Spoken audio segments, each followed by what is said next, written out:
Please welcome former Congressman Keith Rothfuss. Good afternoon, everybody. It's good to see a lot of good friends over the last couple hours, and thank you for participating in the Leadership Conference this year. Great job organizing this. It's a real privilege for me to be able to introduce the next speaker. He is actually the son of my former congressman, having grown up in Western New York and seen the work of Jack Kemp, who really set the standard for people in public life and public service. Jimmy Kemp is the president of the Jack Kemp Foundation. He does a lot of things. He has a lot of hats on, but I think number one hat is he is a husband to Susan, 21 years, so congratulations on that marriage. 4 boys, a Sunday school teacher, like to see that in there. Also very active with charter schools and helping launch a charter school in Northeast Washington, D.C. that has over 500 kids, delivering a product in a much needed area. He started the Kemp Partners with his dad. He's an entrepreneur. His company, Group 47, is launching something called Digital Optical Technology System that will allow you to store documents for up to 100 years digitally. Great innovation. Football player, also played in the Canadian Football League for 8 years, good career there. But it's great to have him here in Pennsylvania to talk a little bit about opportunity zones, one of the hidden gems that we had in our tax bill. Senator Toomey was here early talking about all the economic growth that's happening. I talked a lot in my career about the need to get every American back in the game again. And this Opportunity Zone program really has that potential to do that. So without further delay, let me introduce my good friend Jimmy Kemp here, and welcome to Pennsylvania.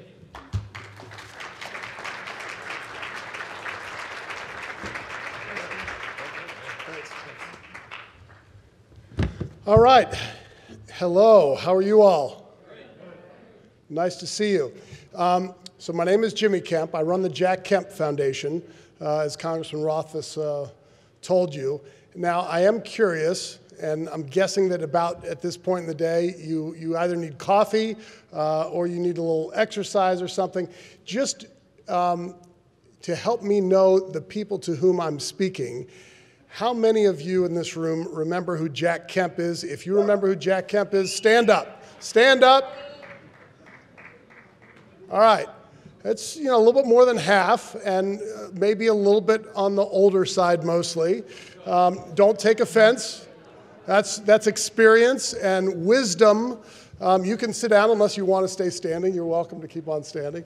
How many of you know who Tim Scott is? Stand up if you know who Tim Scott is. All right, a little bit less. How many of you know who Cory Booker is? Stand up if you know, yeah, the I am Spartacus moment.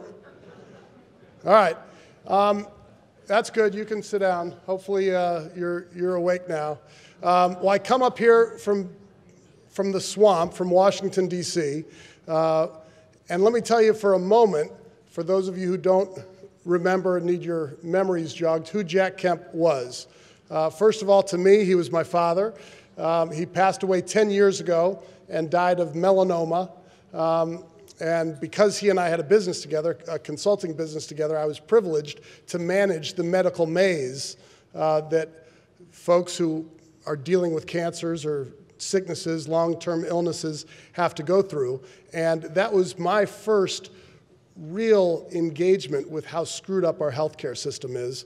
And having been a congressman for 18 years, my dad had the best healthcare that he could have possibly had. And the panel that you just listened to addressed some of the importance and some of the reasons why free enterprise has got to be applied to our healthcare system. Anyway, I helped manage my dad's medical maze. And during that time, he asked me to manage to take care of his 400 boxes of papers that had accumulated throughout his career.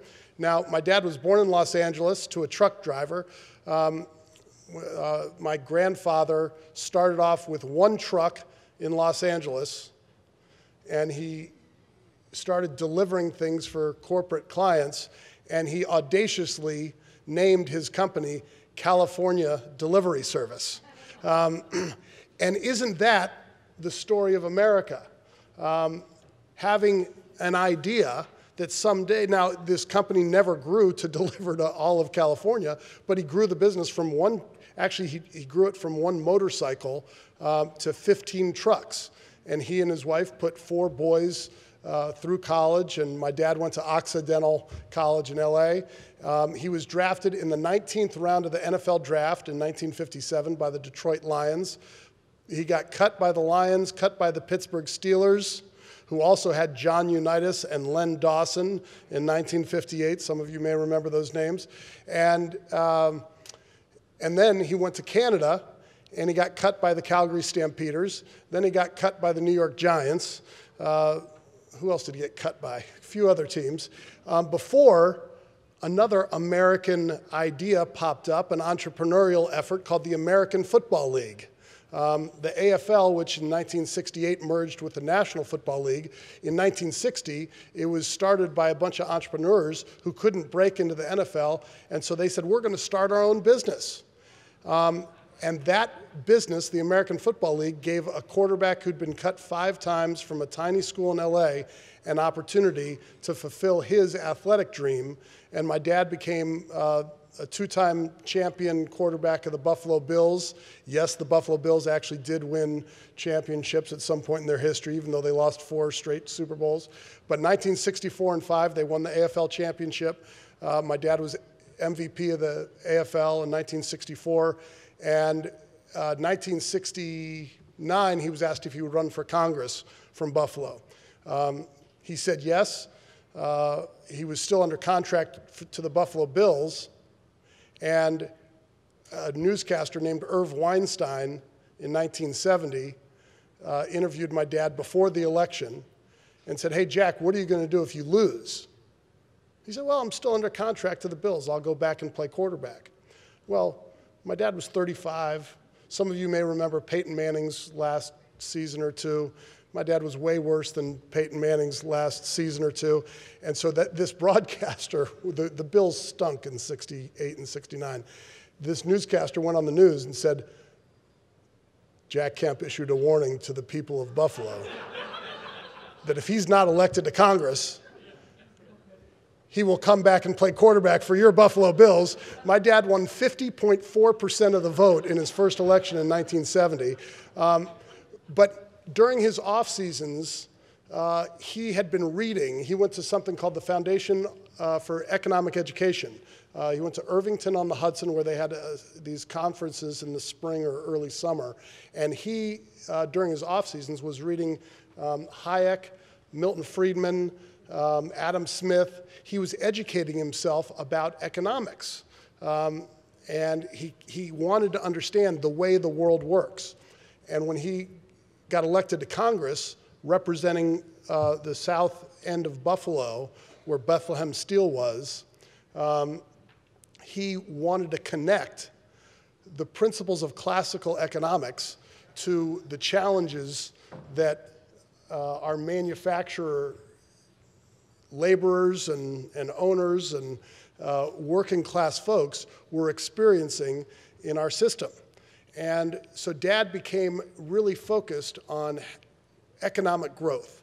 And his core belief, when he was elected in 1970, he had 9 terms as a congressman from Buffalo, and his core belief was that if conservatives, if Republicans could get economic growth right, that would ensure that we are the party of optimism, growth, and all Americans. And I don't think he fully foresaw the identity politics that we are in to the nth degree today, but certainly that was coming of age in the 60s. So my dad was a congressman, so most importantly, Kemp-Roth tax bill, the Economic Recovery Tax Act of 1981, was also known as Kemp-Roth. That's what President Reagan ran on in his campaign in 1980, and my dad had worked for then Governor Reagan back in his football off seasons back in California. So Reagan and Kemp were close. In 1988, my dad ran to be president. He came in 5th or 6th in the Republican primary, which was incredibly disappointing to him. He thought that he was the fulfillment of Reagan's legacy, and the guy who, yes, he was vice president, but he had called supply-side tax cuts, the Kemp-Roth tax cut, voodoo economics, George H.W. Bush. Dad did not think he was the appropriate successor, despite his loyalty to President Reagan. But my dad lost, and as his prize, I say that facetiously, President Bush named my father the Secretary of Housing and Urban Development. Some of you know that HUD is one of our many dysfunctional federal agencies, and my dad wanted to be Secretary of Treasury. And President Bush and Jim Baker, frankly, had other ideas. And my mom convinced him that, Jack, if you care about urban economics, if you care about our cities and equality of opportunity for all, you have to go do this job. And so my father characteristically did it with great optimism, but he brought an empowerment agenda that crossed the political boundaries, the racial boundaries, and he was known as a transformative politician and a conservative. And part of the reason why I decided to start the Jack Kemp Foundation is because I believe that message of opportunity, inclusion, and bringing conservatism to everyone and helping them see that conservatism is based on what works. That's the mission that we have at the Jack Kemp Foundation, and why I felt it was important after my dad passed away to start our foundation. So our goal is to advance the American idea, and the American idea at its core is the human idea, given a time and a place to happen, that our founders had the wisdom to put in place limited government, a respect for our Creator, for the Judeo-Christian principles upon which this nation is founded. And 10 years ago when we started the foundation, we kind of thought that we might have a positive impact on the civility of our politics. I don't think we've been really successful, but we're going to keep trying. So today I want to talk to you about a policy that grew out of the Kemp empowerment agenda and that is really pertinent to today in Pennsylvania and around the country. It's called Opportunity Zones. One last part of my history lesson. I think words are really important, and we need to know what we're talking about when we go out and we advocate for the ideas in which we believe. And the word conservative is an interesting one. I'm sure many of you experience what I experience when you're talking to somebody who is a leftist or a Democrat or a liberal. If you say I'm a conservative, they kind of shut down right away. My father liked to refer to himself as a bleeding heart conservative, which makes people think for a moment and hopefully starts the conversation so that they're interested in what he had to say, and I think that's a good habit. I do want to read something that my dad wrote. This is in the Kemp collection at the Library of Congress, which you can access on our jackkempfoundation.org website. But my dad hand wrote in 1963 on a piece of paper in cursive, he wrote, "Why I am a conservative." And he says, although there is great risk in attaching labels to various political beliefs, there is even greater danger in never defining our current political and economic positions. With these risks in mind, I desire to clear the current muddy waters of semantic confusion by answering the question of why I am a conservative. To be conservative, one must believe there are things he would like to conserve. That is precisely why I am a conservative. I wish to conserve, save, and preserve, in some cases, the principal ideals and precepts upon which our country was founded. These are, in my opinion, constitutionally limited government, representative self-government, competitive free market economics, and the rights of private property. Together, these principles have given use to the greatest political, economic, legal, moral, and material prosperity program the world has ever known. Part of what you just heard on the prior panel. It's pretty good, isn't it? Yeah, that's worth clapping about.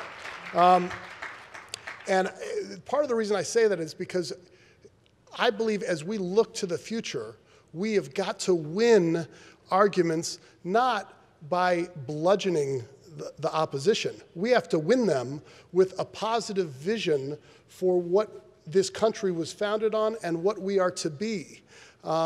And we are supposed to be the United States of America, and it's less and less like that. On our mission of advancing the American idea, here's a quote, another quote from my dad on the American idea and why we think it's so important, and I think it'll resonate with you all. At the Heritage Foundation, Kay Coles James is going to be here. My dad helped found the Heritage Foundation back in the late 70s with Ed Fulner. But my dad said at the Heritage Foundation in 1994, "Let me share a vision of the American idea, deeply rooted in the conservative vision of the founders. Return to people their resources, and they will accept their responsibilities. Return to people power, and they will rebuild the institutions of a free society. Return to people authority, and they will create the moral capital to help renew our nation." This is supposed to be a country governed of, by, and for the people.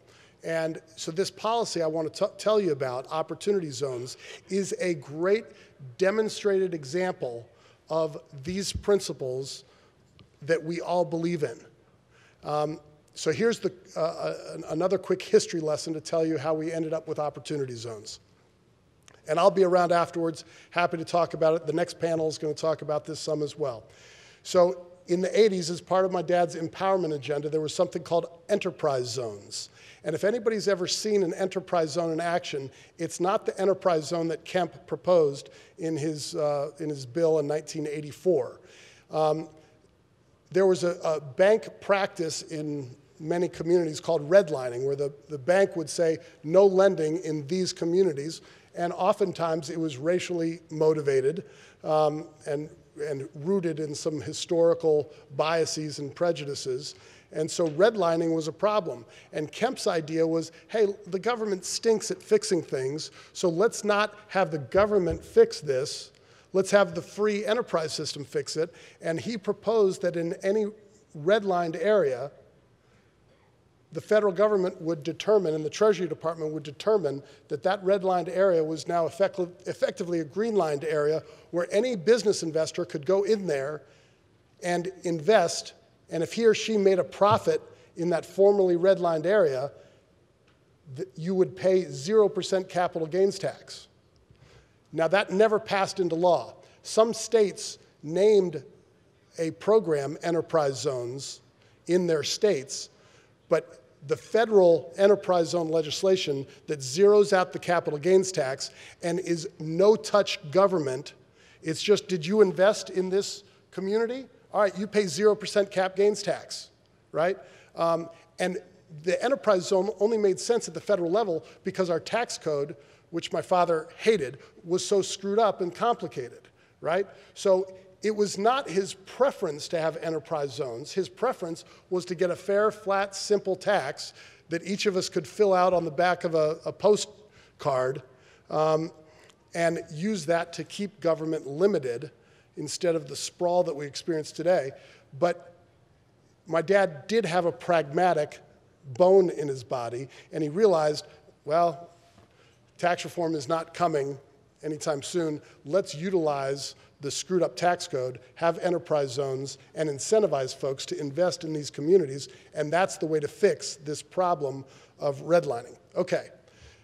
It was bipartisan, by the way. He got a Democrat to co-sponsor it with him in the mid-'80s. Fast forward to 1993, and Bill Clinton is president, and Clinton was really good at co-opting the conservative message. And he created something called empowerment zones. And empowerment zones was a democratic liberal spin on enterprise zones.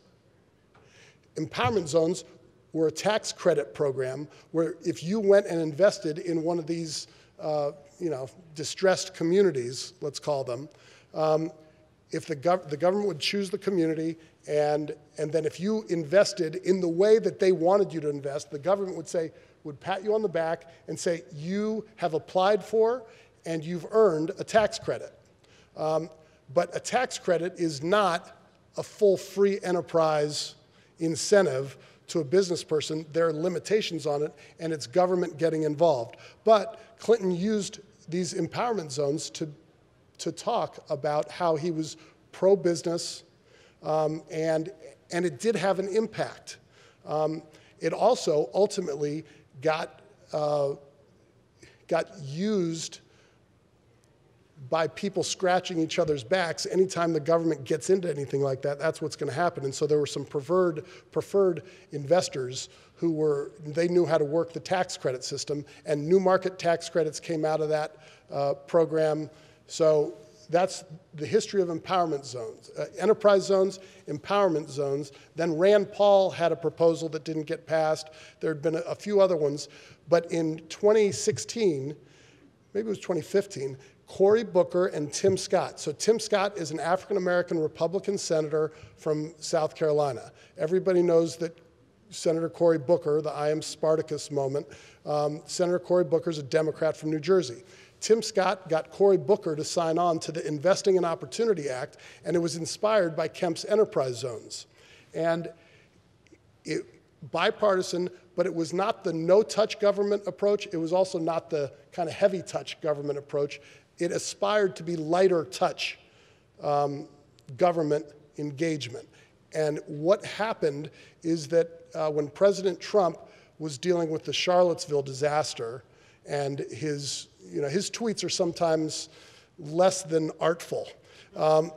And he had one of those tweets the weekend of the Charlottesville incident, which, there's all sorts of commentary we can have around that. But he then put out a statement on Monday that walked back his tweet. Tuesday, he had a press conference. The press conference ended up having him defend his tweet from the weekend, and the media was all spun up. And Wednesday, the White House asked Senator Scott to come meet with the president, and they could have a talk, and they were hoping it was going to help the president through this jam. Now, the emotional intelligence of Tim Scott shines through in this example. Tim Scott didn't say, I'll only come if the president changes his language. He didn't say anything like that. He said, the president called, I'll be there. He goes, has a great conversation with the president, talks about what it's like to be an African-American man. And by the way, Tim Scott has been stopped walking into the U.S. Capitol with his Senate pin on. He's been stopped by the Capitol Police, who are great. They're great. This is not a criticism of the police.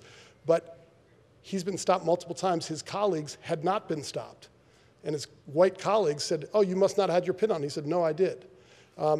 Walking while black is a real thing. Tim Scott is not crying about it. He's not whining about it. But he pointed that out to the president and said, Mr. President, talking about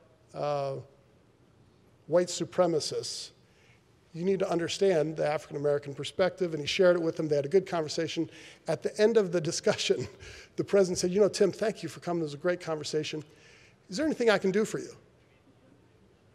You know what Tim Scott was ready for? He said, yes, Mr. President, I have this Investing in Opportunity Act that hasn't been able to be a part of the tax reform package that's moving through Congress. This is August of 2017. Would you get behind it? And the president said, is this going to help?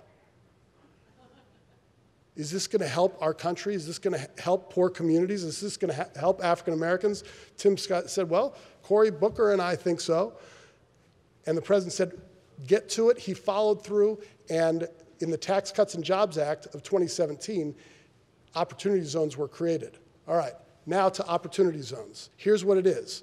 In Pennsylvania, the governor chose census tracts, which are distressed communities, and any investor can take any investment profit from anywhere in the country, whatever, and you can realize your gain. You can sell your investment, and if you have a realized gain, then you can defer paying capital gains for 7 years. If you take your profit and you put it into a qualified opportunity fund, which is then required to invest in a qualified opportunity zone chosen by each governor of every state. So in Harrisburg, there are 6 census tracts that are opportunity zones, and all over the state of Pennsylvania, you have them, both rural and urban. And so you can defer your cap gains tax for 7 years if you are still holding that qualified opportunity zone investment. At 7 years, you pay 85% of the 24% capital gains tax that you otherwise would have paid if you didn't invest in the zone. So you get, on the front end, a deferral of cap gains so you can take the profit and make that money work for you. You've got to find a good investment in an opportunity zone. Now, if you hold that, and here's the back end incentive, if you hold that investment for 10 years and it makes a profit and you sell the investment, you pay 0% capital gains tax on that investment. This is a part of the empowerment agenda to get ownership into the hands, to build equity in the hands of people who have good ideas, who are willing to work, put in their own human capital. But let's bring capital into poor communities, and let's also incentivize mentoring and investing both financial and human capital in promising ventures in these communities. Now, the Treasury Department this month is putting out their second round of regulations about how heavy or how light the government touch is going to be on this. So opportunity zones are a real chance for conservatives to say, to counter the narrative that we don't care about people. We do care, but we know that handouts are not the answer. Right? Government handouts aren't the answer. The answer is how do we create better equality of opportunity? And this is a way to use our messed up tax code to help incentivize the type of behavior that we all know is most effective. People starting businesses, starting projects, making them valuable to other people who want to buy what they're selling, whether it's real estate or whether it's an operating business. So I think it's encouraging that bipartisan legislation passed as part of the Tax Cuts and Jobs Act of 2017, that President Trump has his White House fully behind it, the Treasury Department is behind it. We do have a danger in the bureaucrats who are writing the regulations on opportunity zones. At the Kemp Foundation, we're watching that closely. But I think that this is a talking point that we can use when we're trying to share what the American idea is and what conservatism is. Conservatism isn't locking out people and saying, I'm sorry, you're not a part of this capitalist system. No, it should be open to everybody. And where there are historical failures that we've had, we need to overcome them. And I think this is one step. It's not perfect, but it's a pragmatic step in the right direction. And I think the fact that Senator Tim Scott championed it and got it through is something that we should all be cheering. And I think it can help us heal some of the racial wounds, some of the socioeconomic misperceptions of income inequality and the fact that conservatives don't care. We do care. We care about what works. We care about what's right. And I think it's a positive message for this administration. And locally, I hope the state of Pennsylvania does a better job adding to this federal legislation at the state level. Pennsylvania is one of the, there are probably 35 states that have not added other incentives to this federal legislation. Maryland has done it, Governor Hogan has done a good job, and hopefully you'll learn more about it, be interested in it, and I'm happy to be a resource, and I'll be around afterwards. But it's a real privilege to speak to you all. Thank you for your passion for the American idea, for conservatism. God bless you, and God bless America.